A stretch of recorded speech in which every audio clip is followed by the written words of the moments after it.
Alright, तो हम अपने इस ट्यूटोरियल में देखेंगे कि जैसे हमने लास्ट लेक्चर में एक अरे पास की थी थ्रू फंक्शन, तो हम नेस्टेड अरे किस तरह से पास कर सकते हैं। इसका मैं आपको एक लॉजिक बता दूं, उस लॉजिक से अगर आप कुछ भी पास करना चाहें आप कर सकते हैं। तो लॉजिक ये है कि जैसे आप प्रोग्राम लिख रहे होते हैं फंक्शंस के अलावा, आप सारा कुछ कोड करते हैं मेन के अंदर, तो आप लोग फंक्शन के अंदर क्या करते हैं, आप अपने कोड का पार्ट कर देते हैं। एक पार्ट आप ले जाते हैं फंक्शन डेफिनेशन के अंदर, और एक पार्ट रहने देते हैं फंक्शन मेन बॉडी के अंदर। और फिर आप क्या करते हैं, जो हाफ पार्ट आपने मेन बॉडी से अलहदा किया होता है, आप उसको कॉल करवा लेते हैं इन द मेन फंक्शन, तो वो फिर से मेन फंक्शन मेन बॉडी के अंदर आ जाता है, और प्रोग्राम आपका कंप्लीट हो जाता है। और आप जितनी बार इसे कॉल करवाएंगे वो इतनी बार रन होता जाएगा। जिस हमें इसका ये फ़ायदा होता है।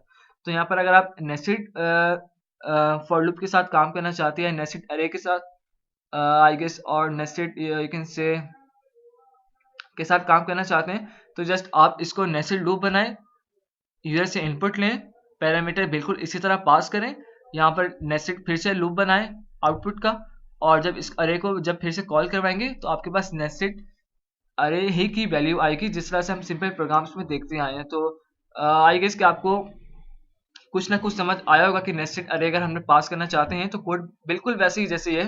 जस्ट हमने यहाँ पर एक फॉर लूप लगाना है, यहाँ पर एक फॉर लूप लगाना है, और प्रोग्राम बिल्कुल ऐसे ही छोड़ देना है, और जब इसको रन करेंगे तो आपका जो एग्जैक्ट आंसर विदाउट फंक्शन आता है वो विद फंक्शन में बिल्कुल इसी तरह से आएगा।